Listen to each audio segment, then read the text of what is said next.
അസ്സലാമു അലൈക്കും വറഹ്മത്തുള്ളാഹി തആല വബറകാതുഹു. അന്ന് പുലർച്ചെ തന്നെ അതാ നുസൈബ ഉറക്കമുണർന്നു. അല്ലാഹുവേ, ഇന്നെൻ്റെ പ്രിയപ്പെട്ട ഷമ്മാസിനെ കാണാൻ വേണ്ടി പോവുകയാണല്ലോ. രാത്രി ശരിക്കും പറഞ്ഞാൽ അവൾക്ക് ഉറക്കം വന്നിട്ടില്ലായിരുന്നു. നേരമൊന്ന് വെളുത്ത് കിട്ടിയിരുന്നെങ്കിൽ എന്നവൾ ആഗ്രഹിച്ചു. തഹജ്ജുദിൻ്റെ സമയമാകാൻ സമയത്താണ് അവൾ ഒന്ന് കണ്ണു ചിമ്മിയത്. പടച്ച റബ്ബേ, സുബഹി ബാങ്ക് കൊടുക്കാനായോ? ഓ ഭാഗ്യം, സമയം ഇനിയും ബാക്കിയുണ്ട്. അവൾ പെട്ടെന്ന് തഹജ്ജുദ് നിസ്കരിച്ച് അള്ളാഹുവിനോട് ദുആ ചെയ്തു. ഖുർആൻ പാരായണം ചെയ്തു. അള്ളാഹുവേ, ഷമ്മാസിന് ഒന്നും സംഭവിക്കരുതേ.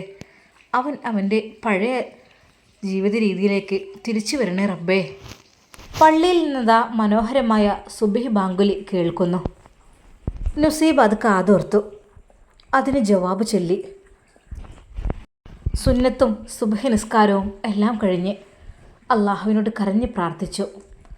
അവൾ നേരെ ഖുർആൻ പാരായണമെല്ലാം കഴിഞ്ഞ് അടുക്കളയിലേക്ക് പെട്ടെന്ന് തന്നെ ചായക്ക് വെള്ളം വെച്ചു. ഉപ്പ വരുമ്പോഴേക്കും ചായ കൊടുക്കണം.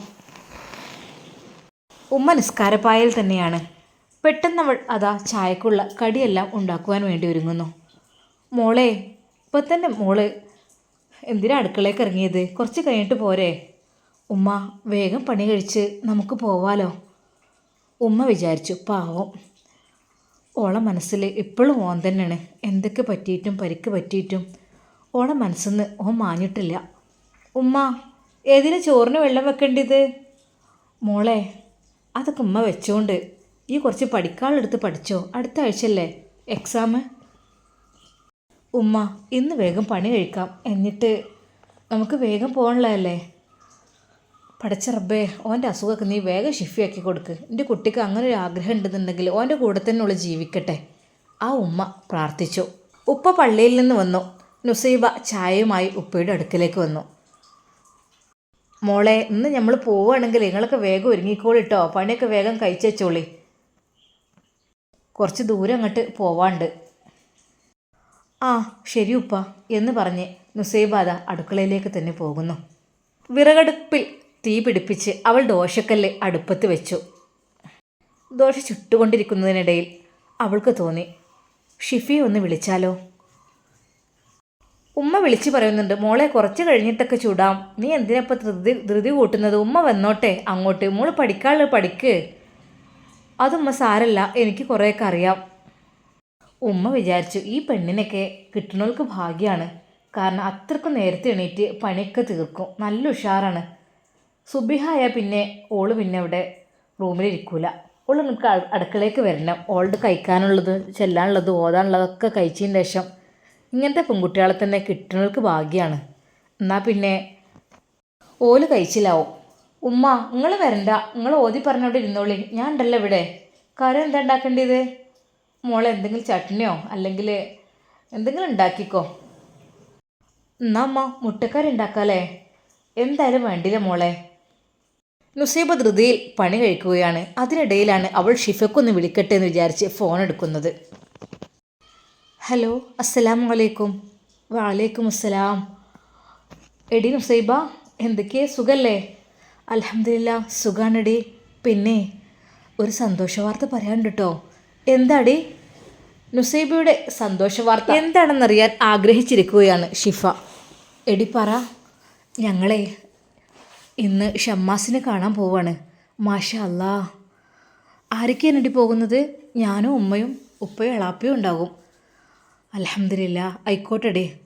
അവരെ കൂടെ പോകുന്നതന്നെയാണ് ഏറ്റവും നല്ലത്. അല്ലാതെ നമ്മൾ പ്ലാൻ ചെയ്ത പോലെ അറിയാതെ പോവാന്നൊക്കെ വെച്ചാലേ അതൊക്കെ അറിയാതെ എങ്ങനെങ്കിലൊക്കെ ആരെങ്കിലും കാണുക അല്ലെങ്കിലൊക്കെ ചെയ്താൽ പിന്നെ നമ്മളെക്കുറിച്ച് എന്തെങ്കിലും തെറ്റിദ്ധരിക്കും. അത് തന്നെ നല്ലത്. നിങ്ങളുടെ ഇഷ്ടം പോലെ സ്വന്തം ഇഷ്ടത്തിന് ഉമ്മയുടെയും ഉപ്പയുടെയും കൂടെ തന്നെ ഏറ്റവും നല്ലത്. ഹൈറായൊരു തീരുമാനമാണിത്. ആരടി അതിന് നേതൃത്വം നൽകിയത്? ആരത് പറഞ്ഞതെങ്ങനെ? എന്തായാലും നല്ലൊരു തീരുമാനത്. അതിടി എളാപ്പ വന്ന് പറഞ്ഞതായിരുന്നു. എളാപ്പയോട് പള്ളിയിലെ ഉസ്താദ്, അവിടുത്തെ ഉസ്താദിനെ വിളിച്ച് പറഞ്ഞു. അപ്പോൾ ഉപ്പ പറഞ്ഞു ആയിക്കോട്ടെ, ഒരു മനുഷ്യൻ്റെ സ്ഥിതിയല്ലേ, അതുകൊണ്ടൊരു മനുഷ്യൻ രക്ഷപ്പെടുകയാണെങ്കിൽ ആവട്ടെ എന്ന് കരുതിയിട്ട് ഞങ്ങളിന്ന് പോവുകയാണ്. അപ്പോൾ പെട്ടെന്ന് പണിയൊക്കെ കഴിക്കാമെന്ന് വിചാരിച്ചിട്ടേ. അപ്പോഴേക്കും അതിനിടയിൽ കൂടി നുസൈബ ദോശ ചുട്ടുകൊണ്ടിരിക്കുന്നുണ്ട്. ഉമ്മ അപ്പോഴേക്കും ഇറങ്ങി വന്നു. മോളെ എന്തിനാ മോളെ എത്ര കഷ്ടപ്പെട്ട് ഇങ്ങോട്ട് കൊണ്ടേ, ഞാൻ ചൂടാ. മോൾ ഫോൺ ചെയ്തോ? ആരെ വിളിക്കുന്നത്? അതും ആ ഷിഫയാണ്. ഇങ്ങോട്ട് കൊണ്ടാ. രണ്ടും കൂടി പണിയൊക്കെ ഒരുമിച്ച് ഇങ്ങനെ ഇത്ര ധൃതിയിൽ. ഈ മരോളെന്നല്ലല്ലോ ഇവിടുത്തെ മോളല്ലേ? അതാ ഫോണ് ആരാ വിളിക്കുന്നു, എടുത്തു നോക്ക്. അതും ആ ഷിഫയായിരുന്നു, അത് കട്ടായി പോയത്. ആ എന്നാ മോള് ചെല്ലേ. നുസൈബ അതാ ഫോണുമായി വീടിൻ്റെ മുറ്റത്തേക്ക് ഇറങ്ങി. പറയ് ഷിഫ. എന്നിട്ട് ആ എടി എനിക്കും കാണാനൊക്കെ വരാൻ പോകുന്നുണ്ട്. പക്ഷേ ഇനിയിപ്പോൾ നമ്മളെല്ലാവരും കൂടി ഹോസ്പിറ്റലിലേക്ക് അതും അനക്കെന്ന് വെച്ചാൽ അങ്ങനെ എന്നെ കാണാൻ വരുന്ന ചെക്കനല്ലേ അവന്, എൻ്റെ കല്യാണം കഴിക്കാൻ നിൽക്കണേ. പക്ഷേ ഞാനിപ്പോൾ ഇൻഷാ അല്ലാഹ് നമുക്ക് പിന്നെ വന്നിട്ട് അസുഖമൊക്കെ മാറ്റിയിട്ട് കാണാമല്ലേ? അതേടി ഷിഫ, നീയും കൂടി ഉണ്ടെങ്കിൽ എനിക്കൊരു ധൈര്യമായിരുന്നു. അല്ലെങ്കിലും ഷമ്മാസിനോട് ഞാൻ നേരിട്ട് അങ്ങനെ സംസാരിച്ചിട്ടുമില്ല, അവനോട് ഞാൻ പെരുമാറിയിട്ടുമില്ല. നിൻ്റെ ഒരു കെയർ ഓഫിലല്ലേ എല്ലാം നടന്നത്. അന്ന് കാണാൻ പോകാൻ നിന്നതൊക്കെ നിൻ്റെ ഒരു സാന്നിധ്യത്തിലല്ലേ, അല്ലാതെ ഒറ്റയ്ക്ക് ഞാൻ ഒന്നിനും നിന്നിട്ടില്ലല്ലോ. അതുമല്ല ഈ ഒരു നിന്നോട് ഇഷ്ടമാണെന്നുള്ള കാര്യം പറഞ്ഞതും അതും നീയും മുഖേനയാണ്, ഞാനൊന്നും അറിഞ്ഞിട്ടില്ല.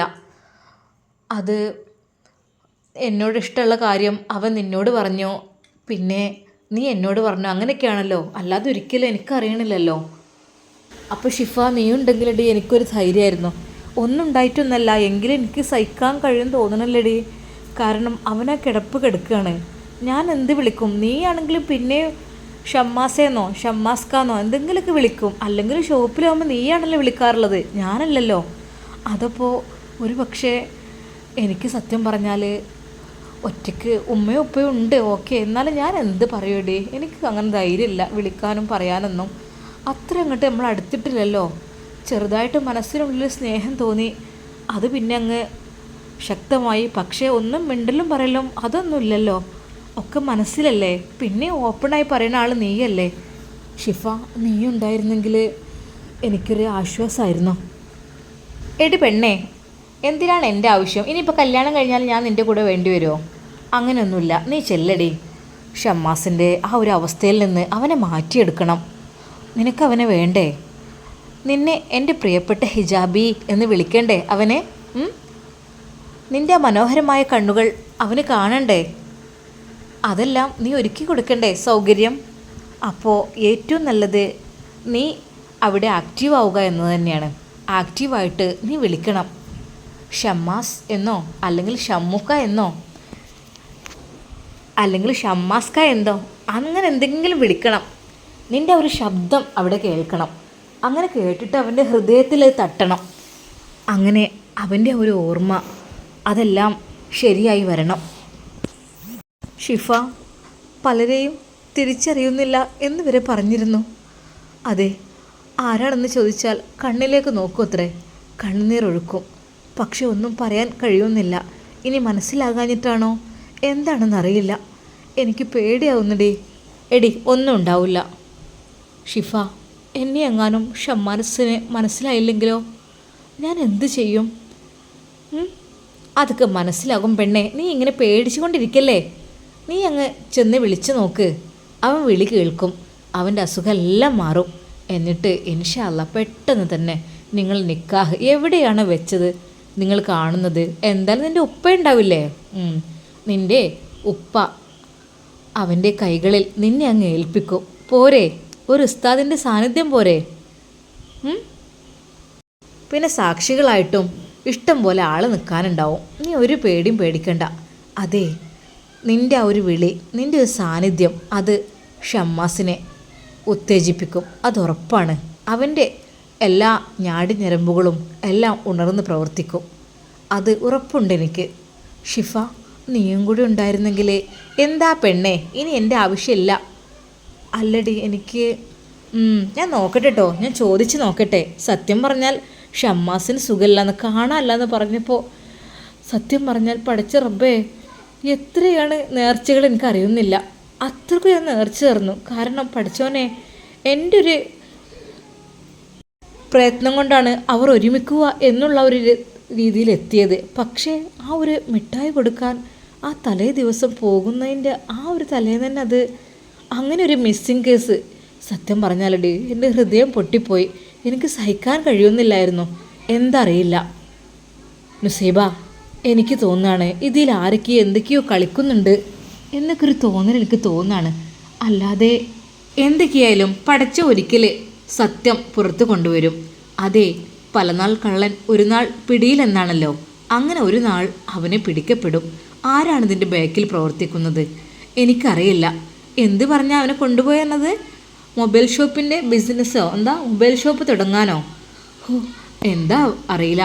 എന്തായാലും പഠിച്ചവന് കള്ളത്തരം ഒരുപാട് കാലമൊന്നും നീട്ടിക്കൊണ്ടുപോകില്ല. അതൊക്കെ ഒരിക്കലും പുറത്തടിക്കും. അത് എന്തൊക്കെ തന്നെയായാലും വേണ്ടില്ല. അത് ഏതൊരു കള്ളന്മാരായാലും, ഇനി ഒരു കള്ളനായിക്കോട്ടെ 39 ദിവസം മോഷ്ടിക്കും അത്രേ. പക്ഷെ 40ാമത്തെ ദിവസം അവനെ പിടിക്കപ്പെടുന്നോ, അത് പുറത്താവുന്നോ, അങ്ങനെയൊക്കെയാണല്ലോ. അത് തന്നെയാണ് സംഭവം. നമ്മൾ എവിടെ കള്ളത്തരം ചെയ്യുകയാണെങ്കിലും, എന്തൊക്കെ തന്നെ ആരെ ഉപദ്രവിക്കുക, രഹസ്യമായി എന്ത് തെറ്റ് ചെയ്യുകയാണെങ്കിലും അതൊരിക്കൽ പുറത്ത് കൊണ്ടുവരും. ഇന്നല്ലെങ്കിൽ നാളെ. എന്തായാലും പഠിച്ച റബ്ബതൊക്കെ തെളിയിച്ചു തരട്ടെ ആരാണെന്നുള്ളത്.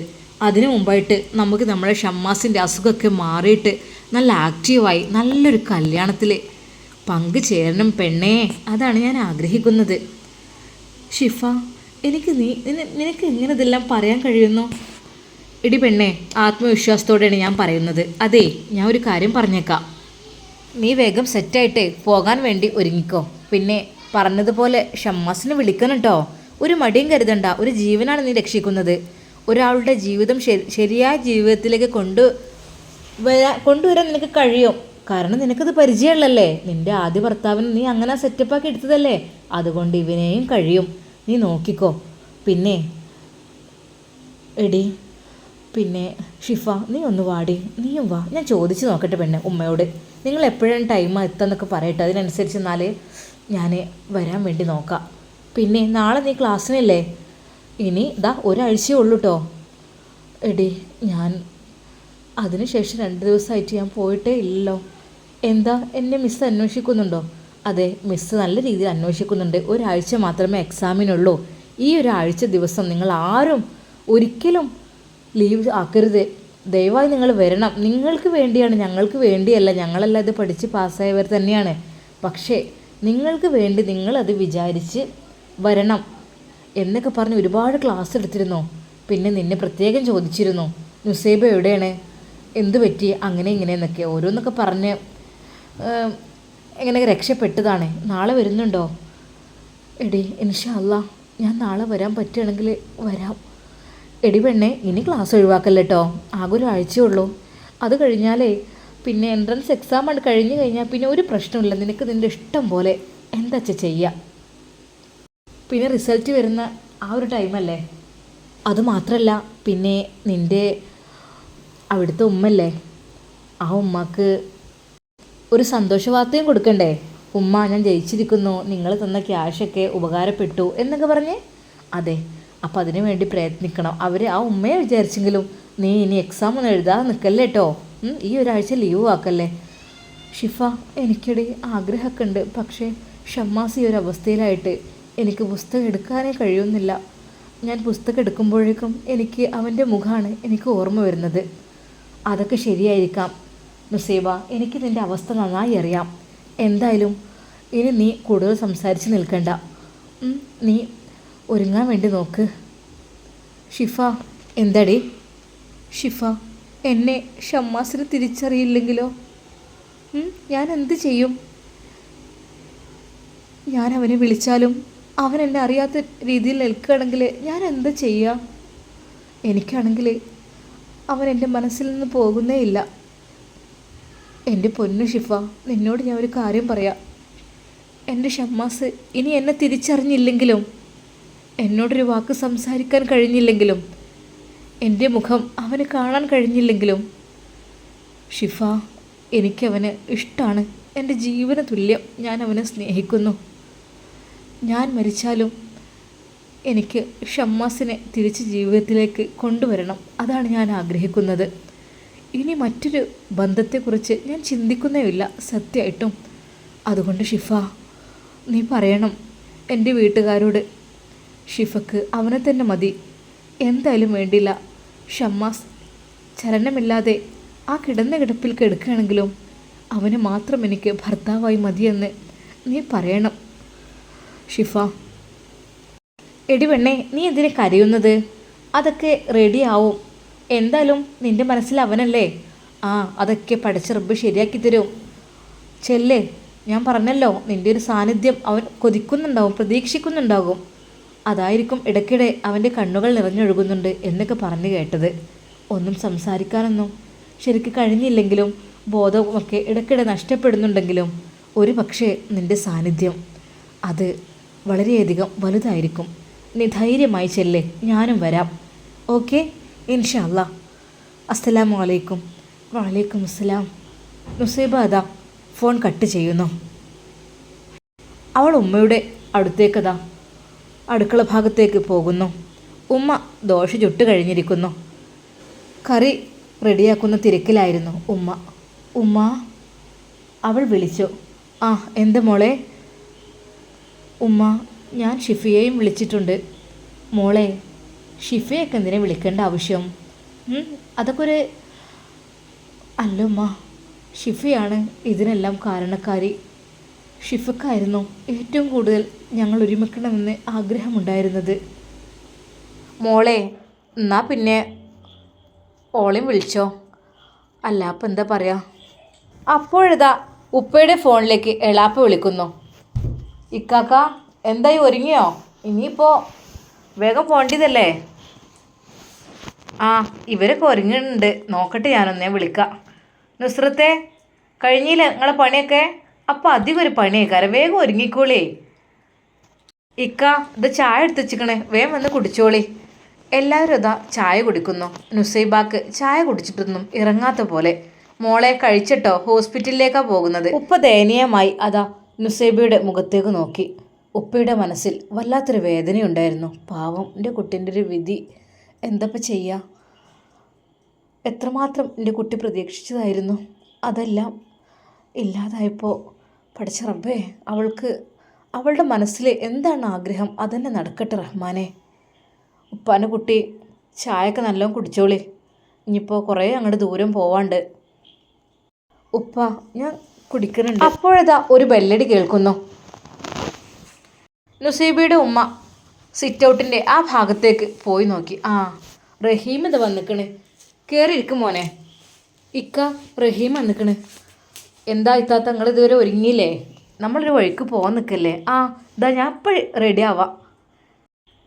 എല്ലാവരും ചായ കുടിച്ച് പാത്രമെല്ലാം എടുത്തു വെച്ച് അവരെല്ലാവരും ഫ്രഷായി മക്കളെ രണ്ടുപേരെയും തറവാട്ടിലേക്ക് കൊണ്ടുപോയി ആക്കാൻ നിൽക്കുകയാണ്. പിന്നെ വേഗം ഒരുങ്ങി മാറ്റി നിന്നൂടെ, നമുക്ക് എത്ര ദൂരം പോകേണ്ടെന്ന്, ഒരുപാട് ദൂരം ഉണ്ടല്ലോ. അവിടെ എത്തിയിട്ട് ഇനി എന്തൊക്കെയാണ് മട്ട ഒന്നും നമുക്ക് പറയാൻ പറ്റില്ല. അതെന്ന് വെച്ചാൽ നമ്മളെ സ്വന്തം ഫാമിലി നമുക്ക് പറയാനായിട്ടില്ല. അതായത് നമ്മളിപ്പോൾ നിക്കാഹ് കഴിഞ്ഞിട്ടാണെങ്കിൽ നമ്മൾ സ്വന്തം ഫാമിലി എന്ന് പറയാം, പക്ഷെ അതൊന്നല്ലല്ലോ. നമ്മൾക്ക് എങ്ങനെയൊക്കെ എന്തൊക്കെയോ ഒന്നും പറയാൻ പറ്റൂല. അപ്പോൾ നമ്മൾ കുറച്ച് നേരത്തെ കാലത്തൊക്കെ പോയി എന്നാൽ തിരിച്ചു പോരും വേണ്ടേ. നുസൈബ, മോള് ഒരുങ്ങിയോ? എളാപ്പ, ഇതാ ഞാനിത് വരുന്നു. നുസൈബ പർദ്ദയെല്ലാം അണിഞ്ഞ് അവൾ നിക്കാബ് അണിഞ്ഞു. അനിയത്തി കുട്ടികളെല്ലാം അപ്പോഴേക്കും മാറ്റി. എന്നാൽ ഞാൻ ഓലങ്ങോട്ട് തറവാട്ടിൽ കൊണ്ടുപോയി കൊടുക്കാം. അവരെയും കൊണ്ട് എളാപ്പ അതാ തറവാട്ടിലേക്ക് പോകുന്നു. നുസൈബയുടെ ഉമ്മയും ഉപ്പയും നുസൈബ് മാറ്റി ഇറങ്ങി. ബസ് സ്റ്റോപ്പിലേക്ക് നടക്കുക അതോ ഓട്ടോറിക്ഷ വിളിക്കുക, എന്താ വേണ്ടി? ഓട്ടോറിക്ഷ വിളിക്കുക, ഉമ്മ പറഞ്ഞു വേണ്ട, ആണ് നടക്കുക. പിന്നെ ഉമ്മാൻ്റെ അടുത്ത് ഒന്ന് പോയിട്ട് ഒന്ന് ഇറങ്ങി കണ്ട് പറഞ്ഞു വരാം. കാരണം നമ്മൾ ഇങ്ങനൊരു സംഗതിക്ക് ഇറങ്ങല്ലേ. അപ്പോൾ പിന്നെ എന്തൊക്കെ തന്നെയായാലും വിധി ഇങ്ങനെ ആയിപ്പോയി. ഓല് ഇങ്ങോട്ട് കാണാൻ വരേണ്ട ആൾക്കാർ നമ്മളിപ്പോൾ അങ്ങോട്ട് കാണാൻ പോണേ ഇതായി. എടി, അങ്ങനെയൊന്നും പറയണ്ട, അതൊക്കെ അവസ്ഥ കൊണ്ട് വന്നതല്ലേ. എന്തപ്പോൾ ചെയ്യുക? പഠിച്ചവൻ എങ്ങനെയൊക്കെ വിധിക്കുക പറയാൻ പറ്റൂലല്ലോ. അല്ലേ, ഞാൻ ഒന്ന് പറഞ്ഞു എന്ന് മാത്രം. അങ്ങനെ ഏതാ അവർ നടന്നുകൊണ്ട് തറവാട്ടിലേക്ക് പോകുന്നു. വല്യമ്മ അവിടെ ഉണ്ടായിരുന്നു. വല്യമ്മ നുസൈബ അടുത്തേക്ക് ചെന്നു. അസ്സലാമു അലൈക്കും. വലൈക്കും അസ്സലാം. സാരല്ല മോളെ, ഒക്കെ ശരിയായിക്കോളും. പഠിച്ച റബ്ബിനോട് നമ്മൾ തേടുക. നമ്മളെ ജീവിതത്തിൽ വരാനുള്ളതൊക്കെ നമുക്ക് വരും. 4-ാം മാസത്തിലേ പഠിച്ചോ ഓരോന്ന് നമുക്ക് കണക്കാക്കും. ആ കണക്കാക്കി ഇതൊക്കെ വരും. അതൊന്ന് കൂട്ടിയാൽ മതി. എന്നാലും നമ്മൾ അൽഹംദുലില്ലാ എന്ന് പറയണം. എന്നാലാണ് നമുക്ക് അള്ളാഹു നിഅമത്ത് തരിക. നമ്മളൊരിക്കലും സങ്കടപ്പെട്ട് നമ്മൾ അള്ളാഹുവിനോട് ദേഷ്യം പിടിച്ച് ഒന്നും പറയാൻ പാടില്ല. നമ്മൾ എന്തൊക്കെ തന്നെയായാലും അൽഹംദുലില്ലാ എന്ന് പറയണം. കാരണം എനിക്കൊരു ചരിത്രം അറിയില്ലേ, എന്താ മൊയ്തീൻ ഷേഖിൻ്റെ വലിയൊരു ചരക്ക് കപ്പലാണ് നഷ്ടപ്പെട്ടു എന്ന് പറഞ്ഞ് ഒരു വിവരം കിട്ടിയത്. ചരക്ക് കപ്പൽ നഷ്ടപ്പെട്ടിക്കണ്, എത്രയോ സ്വത്തുക്കൾ അടങ്ങണേ.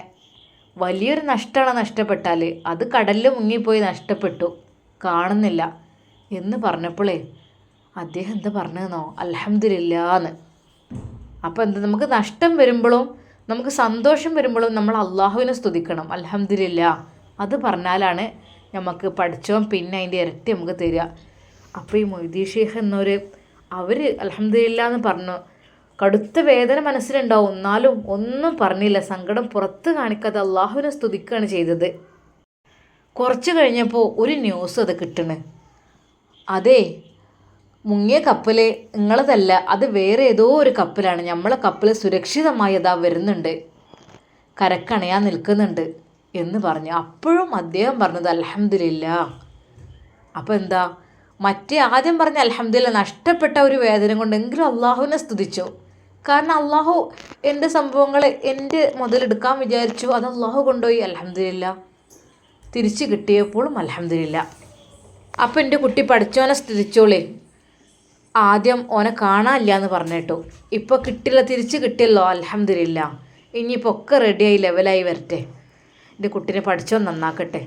നുസൈബയുടെ തലയിൽ കൈവച്ചുകൊണ്ട് ആ ഉമ്മ പറഞ്ഞു, വല്യമ്മ എന്നാൽ ഞങ്ങൾ പോയിട്ട് വരാട്ടോ. അസ്സലാമു അലൈക്കും. ആ മക്കൾ പോയിട്ട് വരി. നുസ്രേ പിന്നെ കുട്ടീനെ നോക്കിട്ടോ, എങ്ങനെ എന്താണെന്ന് വെച്ചാൽ തീരുമാനിച്ചോളി. ഹയറാണെങ്കിലേ പഠിച്ചവനത് നടത്തി തരട്ടെ. മക്കൾ പോയിക്കോളി. അള്ളാഹുവേ റഹ്മാനെ ഇനി ഓലെ വേദനിപ്പിക്കല്ലേ തമ്പുരാനെ. ആ വല്യമ്മ ദുആ ചെയ്തു. മക്കളെ ഓട്ടോറിക്ഷ വിളിച്ചാണ് പോയിക്കൂടേനാ? അതൊന്നും വേണ്ടമ്മ, ചെറിയ കുട്ടികളൊന്നുമില്ലല്ലോ, ഞങ്ങൾ മൂന്നാളും തന്നെയല്ലേ. പൈസ ഇല്ലായിട്ടാണെങ്കിൽ നിങ്ങൾ ഓട്ടോറിക്ഷ വിളിച്ചാൽ നിൽക്കണ്ട. വല്യമ്മയുടെ ആ ഒരു തുണീൻ്റെ അരയിൽ ചുരുട്ടി വച്ചിരുന്ന ആ 500 രൂപ എടുത്ത് വല്യമ്മ അതാ നീട്ടുന്നു.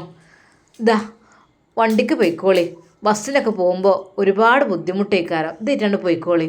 വേണ്ടമ്മ, ഏയ് അതൊന്നും വേണ്ട, ഞങ്ങളടുത്തുണ്ട്. അല്ല എൻ്റെ കുട്ടികളത് കൈ പിടിച്ചോളി, വണ്ടിക്ക് പോയിക്കോളി. അല്ല പിന്നെ അങ്ങോട്ട് പോകുമ്പോൾ വെറും കൈയോടെ പോകാൻ പറ്റൂല കേട്ടോ, എന്തെങ്കിലുമൊക്കെ ഫ്രൂട്ട്സ് കരുതിക്കൊണ്ടേ. ആശുപത്രിക്കൊക്കെ പോകുമ്പോൾ നമ്മൾ കൊണ്ടുപോകേണ്ടി തന്നത്.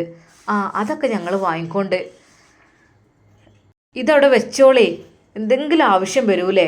വല്യമ്മ നിർബന്ധിച്ച് ആ പൈസക്ക് നീട്ടുന്നു. എത്രയായിട്ടും നുസൈബയുടെ ഉപ്പയും ഉമ്മയും അവളും അത് വാങ്ങാൻ കൂട്ടാക്കുന്നില്ല. അവസാനമായി വല്യമ്മ നുസൈബയുടെ കൈകളിൽ അത് വെച്ച് കൊടുക്കുന്നു. വല്യമ്മാൻ്റെ തൃപ്തി കണ്ട്, ഇത് പിടിച്ചോളി, എൻ്റെ കുട്ടി നന്നായി വരും, ദാ ഇത് ഉമ്മാൻ്റെ വകയാണ് എൻ്റെ കുട്ടിക്ക്, എന്താ വെച്ചാൽ വാങ്ങിക്കോളി, ആവശ്യം വരും, വെച്ചോളി. വല്യമ്മ വേണ്ട വല്യമ്മ, പൈസ ഒക്കെ ഉണ്ടല്ലോ. അല്ലേ എൻ്റെ പൂതിക്കാണ്, അത് നിങ്ങൾ തിരിച്ചു തരരുത്. അങ്ങനെ അതാ ആ 500 രൂപ ചുരുട്ടിയ നോട്ട് നുസൈബയുടെ കയ്യിൽ വല്യമ്മ വെച്ച് കൊടുക്കുന്നു. അതിന് എളാപ്പ പറഞ്ഞു, പെണ്ണെ അത് വാങ്ങിക്കോ, വല്യമ്മാൻ്റെ പൂതിക്ക് തരല്ലേ, അത് അവിടെ നിന്നോട്ടെ എൻ്റെ കയ്യിൽ ഒരു ബർക്കത്തിനായിട്ട്. എളാപ്പ ഇങ്ങൾക്ക് എന്നോട് ബുദ്ധിമുട്ടല്ലേ? എന്ത് ബുദ്ധിമുട്ടടേ, നമ്മൾ ഇന്ന് അങ്ങനെ കഴിഞ്ഞു പോണ്, നാളേക്കുള്ളത് പഠിച്ചാൽ നമുക്ക് തരും. അത് ഓരോ ദിവസത്തിനുള്ളതും അള്ളാഹു കണക്കാക്കിയത് ഇവിടെ കിട്ടും, അതുകൊണ്ടൊന്നും ഒരു കുഴപ്പമില്ല, അത് ഇജ്ജ് വാങ്ങിക്കോ. അത് വാങ്ങിയപ്പോൾ വല്യമ്മക്ക് സന്തോഷമായി. അവരുടെ ആ വാടിത്തളർന്ന ആ കണ്ണുകൾ വിടർന്നു. അങ്ങനെ ഇതാ ഉമ്മയും ഉപ്പയും നുസൈബയും എളാപ്പയും വീട്ടിൽ നിന്ന് ഇറങ്ങുന്നു. വല്യമ്മ പഠിച്ചവനോട് ദുആ ചെയ്തു, പഠിച്ചവനെ എൻ്റെ മക്കളെ നീ കാത്തുരക്ഷിക്ക്, ഓലെന്ത് കാര്യത്തിന് എന്ത് ഉദ്ദേശത്തിനാണ് പോകുന്നത് അത് നീ പൂർത്തിയാക്കി കൊടുക്ക് റഹ്മാനേ. അവർ ബസ് സ്റ്റോപ്പിലെത്തി ബസ്സിന് വേണ്ടി കാത്തു നിൽക്കുന്നു. അതെ, ഈ ബസ് കയറി ഇറങ്ങിയിട്ട് നമുക്ക് വേറൊരു ബസ് കയറാനുണ്ട്. അങ്ങനെ ഒരു 1.5 മണിക്കൂർ ആ യാത്ര തന്നെ ഉണ്ട്. ഇത് ഇവിടുന്നൊരു അരമണിക്കൂറും, ഏകദേശം ഒരു 2 മണിക്കൂർ യാത്ര ഉണ്ട് നമുക്ക്. അപ്പോഴേക്കും അതാ ബസ് വരുന്നു. അവർ ബസ്സിന് കയറി. അപ്പോൾ ഉണ്ട് ഷിഫ വിളിക്കുന്നു, നുസൈബ എടി നിങ്ങൾ പോന്നോ? അതേടി ഞങ്ങൾ ബസ് കയറി, നീയോ? ഞാൻ എൻ്റെ ഉമ്മയുടെയും ഉപ്പയുടെയും കൂടെ വരുന്നുണ്ട്. ഹോ പഠിച്ച റബ്ബേ, ഭാഗ്യം, നീ ഉണ്ടായാലേ എനിക്കൊരു ധൈര്യമാണടി എല്ലാത്തിനും. അതെ, ഞാൻ അങ്ങനെ പറഞ്ഞപ്പോഴേ ഉമ്മാക്കും തന്നെ വല്ലാത്തൊരു സങ്കടം. ഒന്ന് കാണാൻ പോകേനോ ആ മോനെ എന്ന് വിചാരിച്ചു. അങ്ങനെ ഞങ്ങൾ വീട്ടിൽ നിന്ന് മാറ്റി ഇറങ്ങിയിട്ടുണ്ട്. ഞങ്ങൾ ബസ്സിൽ കയറിയിട്ടുണ്ട് കേട്ടോ. ആയിക്കോട്ടെ, ഇൻഷാ അല്ലാ നമുക്ക് അവിടെ നിന്ന് അങ്ങോട്ടുള്ള ബസ് ഒരുമിച്ച് കിട്ടുകയാണെങ്കിൽ അതായിരിക്കില്ലേ നല്ലത്. ഞാൻ എന്നാൽ വിളിക്കാം കേട്ടോ. അവിടെ എത്തുമ്പോൾ പറയണേ നിങ്ങൾ. നുസൈബയും ഫാമിലിയും കുറച്ച് കഴിഞ്ഞപ്പോൾ സ്റ്റാൻഡിലിറങ്ങി. അവൾ ഉമ്മയോട് പറഞ്ഞു, ഉമ്മ ഷിഫ വരുമെന്ന് പറഞ്ഞിട്ടുണ്ട്, അവളുടെ ഉമ്മയും ഉപ്പയും ഉണ്ട് അത്രേ. അങ്ങനെ ഷിഫയും ഉമ്മയും ഉപ്പയും അതാ അവരെ കണ്ടുമുട്ടുന്നു. അവരെല്ലാവരും ഷമ്മാസിൻ്റെ ഹോസ്പിറ്റലിലേക്കുള്ള ആ ബസ്സിൽ കയറുന്നു. ഏകദേശം 1.5 മണിക്കൂർ യാത്രയുണ്ട്. ഷിഫയും നുസൈബയും ഒരേ സീറ്റിലിരുന്നു. സത്യം പറഞ്ഞാൽ ഷിഫയെ കൂടെ കിട്ടിയപ്പോൾ നുസൈബക്ക് വല്ലാത്തൊരാശ്വാസം. ഷിഫ, എടി സത്യം പറഞ്ഞാൽ നിന്നെ കാണുമ്പോൾ തന്നെ എനിക്കൊരു സമാധാനമാണ്. എന്താണെന്നറിയില്ല ഞാൻ. കാരണം നമുക്ക് പരിചയമുള്ള ശരിക്കും അറിയുന്ന ഒരാളാണെങ്കിൽ കുഴപ്പമില്ല. എന്താടി നിനക്ക് അവനെ ശരിക്കും അറിയില്ലേ? അറിയാഞ്ഞിട്ടല്ല, എന്നാലും എനിക്കൊരു ചമ്മലായിരുന്നു. എന്താ ഏതാ ഒന്നും അറിയില്ലല്ലോ. ഇനി അവരുടെ ഉമ്മ, ആ ഉമ്മയൊക്കെ എന്ത് വിചാരിക്കും എനിക്കറിയില്ല. പക്ഷെ അവരുടെ വീട്ടുകാരുടെ നിർബന്ധപ്രകാരമാണ് ഞങ്ങൾ പോകുന്നത്. അവരത്രക്കും അങ്ങനെ പറഞ്ഞത് കൊണ്ടാണ്. അല്ലെങ്കിൽ മോശമല്ലടി പോകുന്നത്. നിക്കാഹ് പോലും കഴിഞ്ഞിട്ടില്ലല്ലോ. ഇതിപ്പോൾ അവരങ്ങനെ പറഞ്ഞതുകൊണ്ടാണ് ഞാൻ പോകുന്നത്. എങ്ങനത്തെ ആളാണാവോ? എടി അതൊക്കെ നല്ല ഉമ്മയായിരിക്കും, നീ ഒന്നുകൊണ്ട് വിഷമിക്കണ്ട. അതെ, എൻ്റെ അവിടുത്തെ ഉമ്മ നല്ലൊരു ഉമ്മയായിരുന്നെടി. പാവം, അവർക്ക് എന്നെ വിടാൻ മനസ്സിലായിരുന്നു. എന്തിപ്പോൾ ചെയ്യുക, സാരല്ല. നുസൈബ, നീ വിഷമിക്കണ്ട. നിനക്ക് പഠിച്ചോ നല്ല ഫാമിലിനെ തന്നെ തരും, നോക്കിക്കോ. നല്ല ഉമ്മയും നല്ല ഭർത്താവൊക്കെ ആയിരിക്കും നിൻ്റെ ജീവിതത്തിൽ. ഇനി കുറച്ച് കഷ്ടപ്പെട്ടില്ലേ, ഇനി നിനക്ക് കഷ്ടപ്പാടുണ്ടാവില്ല. ഇനി നിനക്ക് അള്ളാഹു നല്ല രീതിയിലുള്ള ജീവിതം പ്രദാനം ചെയ്യും, നോക്കിക്കോ. പിന്നെ എക്സാം എന്തായി, പഠിച്ചോ എക്സാമിനുള്ളത്? ഞാനടി രാവിലെ പറഞ്ഞില്ലേ. പിന്നെ ഷമ്മാസിന് വയ്യാമെന്ന് വിചാരിച്ചിട്ട് നീ പഠിക്കാതൊക്കെ അല്ലട്ടോ. എന്തൊക്കെ തന്നെയാലും നിനക്ക് ഷമ്മാസിനെ വേണമെന്നുണ്ടെങ്കിലും വേണ്ടാന്നുണ്ടെങ്കിലും പഠിക്കൽ നിർബന്ധമാണ്. കാരണം എന്താ, ഷമ്മാസിൻ്റെ കൂടെ ജീവിക്കണമെന്നുണ്ടെങ്കിലേ അവനെ നോക്കാൻ, അല്ലെങ്കിൽ അവരുടെ ഒരു ഇതിനനുസരിച്ചുള്ള വിദ്യാഭ്യാസവും കാര്യങ്ങളും അത് അത്യാവശ്യമാണ്. ഇനിയിപ്പോൾ അതല്ല, അവനെ നീ ഒഴിവാക്കി വേറെ നിൻ്റെ ഒരു ജീവിതത്തിലേക്ക് പ്രവേശിക്കുകയാണെങ്കിൽ നിനക്ക് ഒറ്റക്കൊരു ജീവിതം, ഒറ്റക്കൊരു സമ്പാദ്യം വേണമെന്നുണ്ടെങ്കിൽ അത്യാവശ്യമായിട്ടും ജോലി വേണം. നമ്മൾ പഠിക്കുന്ന ആ ഒരു എൻട്രൻസ് കോച്ചിങ്, അതിൽ നിന്ന് വിജയിച്ച് MBBS എടുത്ത് ഇറങ്ങുന്ന ഡോക്ടർ ആവണ്ടേ? അതിനെ നീ ഈ ഒരാഴ്ച ഒരിക്കലും നഷ്ടപ്പെടുത്തില്ല. എൻ്റേത് കാര്യമാക്കണ്ട കേട്ടോ. എനിക്ക് പിന്നെ അത്ര അങ്ങോട്ടൊരു താല്പര്യമൊന്നുമില്ല. ഞാൻ എന്തെങ്കിലും ചെറിയ രീതിയിലുള്ള ഡോക്ടർ വിഭാഗത്തിൻ്റെ ഒരു ചെറിയൊരു ഐറ്റംസിൽ. പക്ഷേ നീ എനിക്ക് ഡോക്ടർ ആവാനാണ് ആഗ്രഹം. അതെന്താ ഷിഫ, നീ എന്നെ മാത്രം, എൻ്റെ വിവാഹം നല്ലതായി കഴിയണം, എന്നെ ഡോക്ടറാക്കണം എന്നൊക്കെ ഒരു ചിന്ത എന്താ നിനക്കെന്താ അതൊന്നും ഇല്ലാത്തത്? എന്താ അറിയില്ലടി, എനിക്ക് നിന്നെ കണ്ടപ്പോൾ തന്നെ എന്തൊക്കെയോ നിന്നിലൂടെ ഞാൻ പ്രതീക്ഷിക്കുന്നുണ്ട്. അതൊക്കെ റെഡിയാവും എന്നൊക്കെ എനിക്ക് തോന്നുകയാണ്. കാരണം അങ്ങനത്തെ ഒരു മനസ്സാണ് നിൻ്റെത്. അതുകൊണ്ട് തന്നെ നുസൈബയും ഷിഫയും സംസാരിച്ചു കൊണ്ടിരിക്കുകയാണ്. ഒരുപാട് യാത്ര ചെയ്തപ്പോൾ നുസൈബക്ക് ചെറിയൊരു ഉറക്കം വരുന്ന പോലെ ഇങ്ങനെ തോന്നുകയാണ്. അവൾ ബസ്സിൻ്റെ ആ കമ്പി പിടിച്ച് ഇങ്ങനെ ഉറങ്ങുവാൻ ഒരുങ്ങുന്ന പോലെ തോന്നിയപ്പോൾ ഷിഫ അവളെ അവളുടെ തോളിലേക്ക് ചാച്ചു കിടത്തി. അതെല്ലാം ഉമ്മയും ഉപ്പയും മറ്റൊരു സീറ്റിൽ നിന്ന് കാണുന്നുണ്ടായിരുന്നു. ഉമ്മയോട് ഉപ്പ പറഞ്ഞു, അങ്ങോട്ട് നോക്ക് മോളെ, ഓളെ തോളിൽ ചാരി കിടത്തി കണ്ടില്ലേ ഓളെ ആ ചങ്ങായിച്ചി. എന്താലേ പഠിച്ചോനെ, അല്ലെങ്കിലും എൻ്റെ കുട്ടിനോട് വലിയ സ്നേഹമുള്ളതാണ് ആ ഷിഫ. എല്ലാ കാര്യത്തിനും ഓളാണ് കട്ട സപ്പോർട്ടായി നിൽക്കുക. ഈ കല്യാണം തന്നെ ഓളെ പണിയാണെന്ന് അത്രേ. അവളോടാണല്ലോ പറഞ്ഞത് ഇങ്ങനെ നമ്മളെ കുട്ടീനെ ഇഷ്ടമാണെന്നുള്ള കാര്യം. അങ്ങനെ അവളോട് പറയാൻ ഏൽപ്പിച്ചതാണ്. നമ്മളെ മോൾക്കൊന്നും അറിയില്ലായിരുന്നു എന്നാണ് പറഞ്ഞത്. അങ്ങനെ ഒരു ഫ്രണ്ടിനെ പഠിച്ചോൻ കൊടുത്തോ വലിയൊരു ഉപകാരം തന്നെ. കണ്ടില്ലേ എത്ര സ്നേഹത്തിലാണ്. ശരിക്കും ജ്യേഷ്ഠത്തെ അനിയത്തിമാർ കഴിയണ പോലെ തന്നെയാണ് ഓല് കഴിയണത്. അതിൽ എളാപ്പ വന്ന് വിളിക്കുന്നുണ്ട്. അതേ, നമുക്ക് ഇനി 2ാമത്തെ സ്റ്റോപ്പാണ് കേട്ടോ ഇറങ്ങാനുള്ളത്. കണ്ടക്ടർ പറഞ്ഞു, ആ ഹോസ്പിറ്റലിൻ്റെ പേര് ഞാൻ പറഞ്ഞപ്പോഴേ ഇതല്ല 2ാമത്തെ സ്റ്റോപ്പിൽ. മോളെ നുസൈബ ഉറങ്ങുകയാണോ? അതെ, അടുത്തല്ലാത്ത രണ്ടാമത്തെ സ്റ്റോപ്പ്. ഉമ്മയോടും ഉപ്പയോടും അതുപോലെ തന്നെ ഷിഫയുടെ ഉമ്മയോടും ഉപ്പയോടും ഒക്കെ പറഞ്ഞു. ഏറെ പ്രതീക്ഷകളോടെ നുസൈബ അത് കേട്ടുണർന്നു. യാ അല്ലാ, ഒരുപാട് സമയം ഉറങ്ങിയില്ലേ? ഇനി അടുത്ത സ്റ്റോപ്പാണ് കേട്ടോ, കണ്ടക്ടർ വന്ന് പറഞ്ഞു. അവരെല്ലാവരും ബസ്സിൽ നിന്ന് എഴുന്നേൽക്കുവാൻ വേണ്ടി തുടങ്ങി. അപ്പോഴതാ വലിയൊരു ഗേറ്റ് കാണുന്നു. ആ ഹോസ്പിറ്റലിൻ്റെ ഒരുപാട് നിലകളുള്ള വലിയൊരു മൾട്ടി സ്പെഷ്യാലിറ്റി ഹോസ്പിറ്റൽ. ഒരു നിമിഷം നുസൈബ തരിച്ചു നിന്ന് പോയി. പടച്ച റബ്ബേ, ഷമ്മാസ് അവിടെയാണല്ലോ. എന്നെ കണ്ടാൽ തിരിച്ചറിയുമോ? എന്തോ ആവോ, അവരുടെ വീട്ടുകാർ എന്ത് വിചാരിക്കും എന്നൊന്നും എനിക്കറിയുന്നില്ല. പടച്ച റബ്ബേ, നല്ല രീതിയിൽ ചമ്മലുണ്ട്. ഷമ്മാസ് മാത്രമാണെങ്കിൽ എനിക്ക് പ്രശ്നമില്ലായിരുന്നു. പക്ഷെ അവരുടെ വീട്ടുകാരും എല്ലാവരും എന്നെ കാണുമ്പോൾ എന്ത് വിചാരിക്കും? എന്താണാവോ? കൃത്യമായി ആ ഹോസ്പിറ്റലിൻ്റെ മുമ്പിൽ തന്നെ അതാ ബസ് നിർത്തി. അവരെല്ലാവരും ബസ്സിൽ നിന്നിറങ്ങി. എല്ലാവരും അതാ ഹോസ്പിറ്റലിലേക്ക്. എളാപ്പ അതാ റിസപ്ഷനിൽ പോകുന്നു, അന്വേഷിക്കുന്നു. 3-ാമത്തെ നിലയിലാണ്, റൂം നമ്പർ 302. അവർ ലിഫ്റ്റിൽ കയറുവാൻ വേണ്ടി വെയിറ്റ് ചെയ്യുന്നു. ലിഫ്റ്റിൻ്റെ ഡോർ ഓപ്പണായി. അവിടെ നിന്ന് കുറച്ച് ആളുകൾ ഇറങ്ങുന്നുണ്ട്. ആ കൂട്ടത്തിൽ ഒരു ഉമ്മയും ഇറങ്ങി. ഹിജാബ് ധരിച്ചതായതുകൊണ്ട് തന്നെ ആരും ശ്രദ്ധിച്ചതുമില്ല. അവരെല്ലാവരും ലിഫ്റ്റിൽ കയറി അതാ റൂം നമ്പർ 302 എത്തുന്നു. അവർ വാതിൽ മുട്ടുന്നു.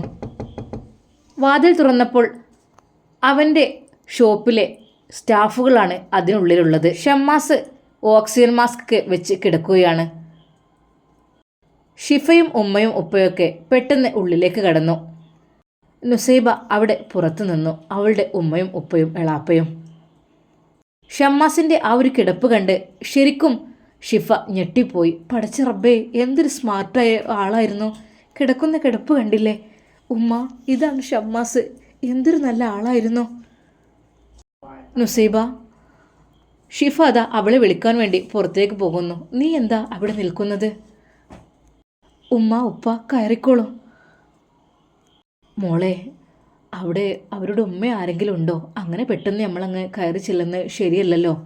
അവൻ്റെ കൂടെ വർക്ക് ചെയ്യുന്ന ആളുകളല്ലേ ഉള്ളത്. ഷിഫ അവരോട് ചോദിച്ചു. എവിടെയാണ് ഷമ്മാസിൻ്റെ ഉമ്മ? ഉമ്മയും ജ്യേഷ്ഠനും ആരുമില്ലേ? ഉമ്മ ഇപ്പോൾ എന്തൊരു ആവശ്യത്തിന് വേണ്ടി അങ്ങോട്ട് താഴേക്ക് ഇറങ്ങിപ്പോയിട്ടുണ്ട്. എന്നെ കണ്ടപ്പോൾ ഞങ്ങളെ ഇവിടെ ഏൽപ്പിച്ചിട്ട് ഇതാ ഇപ്പോൾ വരാമെന്ന് പറഞ്ഞ് പോയിട്ടുണ്ട്. ജ്യേഷ്ഠനും കുറച്ചു മുമ്പേ പോയിട്ടുള്ളൂ. ഉമ്മ ഇപ്പോൾ വരുമായിരിക്കും. ഇരിക്കൂ. ആരൊക്കെയാണ് വന്നിരിക്കുന്നത്? അതെ, ഷമ്മാസിൻ്റെ പ്രിയപ്പെട്ട ആൾക്കാരാണ് വന്നിട്ടുള്ളത്. അവരുടെ ഉമ്മ ഒപ്പം വരുമായിരിക്കും കേട്ടോ. ആ സ്റ്റാഫുകളതാ പുറത്തേക്ക് ഇറങ്ങി. ഇത്ത അകത്തേക്ക് കിടന്നോളൂ, പോരൂ. ഞങ്ങൾ വരാം. ഒറ്റയടിക്ക് ഷമ്മാസിനെ കാണാൻ പോകുന്നത് എങ്ങനെയാണെന്ന് വിചാരിച്ച് അവരെവിടെ മടിച്ചു നിൽക്കുന്നു. എന്തായാലും ഉമ്മ വരട്ടെ, എന്നിട്ട് നമുക്ക് അകത്തേക്ക് കയറാം എന്ന് ഉമ്മ പറഞ്ഞു. കാരണം നിക്കാഹ് കഴിഞ്ഞവരോ ഒന്നുമല്ലല്ലോ, വിവാഹം ഉറപ്പിച്ചിട്ടുമില്ല. അപ്പോൾ അതിൻ്റേതായ ഒരു മര്യാദയിൽ നിൽക്കണമല്ലോ. ഉമ്മ വരുന്നതും കാത്ത് അവർ അവിടെ തന്നെ നിന്നു. അപ്പോഴതാ ഹിജാബ് ധരിച്ച ഒരു സ്ത്രീ ലിഫ്റ്റിൽ നിന്ന് ഇറങ്ങി വരുന്നു. അവരെല്ലാവരും അവരെ തന്നെ നോക്കി. ആ നടത്തം കണ്ടിട്ട് നല്ലൊരു പരിചയമുള്ള പോലെ. ഷമ്മാസിൻ്റെ ഉമ്മ നുസൈബയുടെയും ഫാമിലിയുടെയും അടുത്തേക്കഥ നടക്കുന്നു. ഇൻഷാ അല്ലാ ഇതിൻ്റെ ബാക്കി ഭാഗം നാളെ കാണാം. എല്ലാവർക്കും അസ്സലാമു അലൈക്കും വറഹ്മത്തുള്ളാഹി തആല വബറകാതുഹു.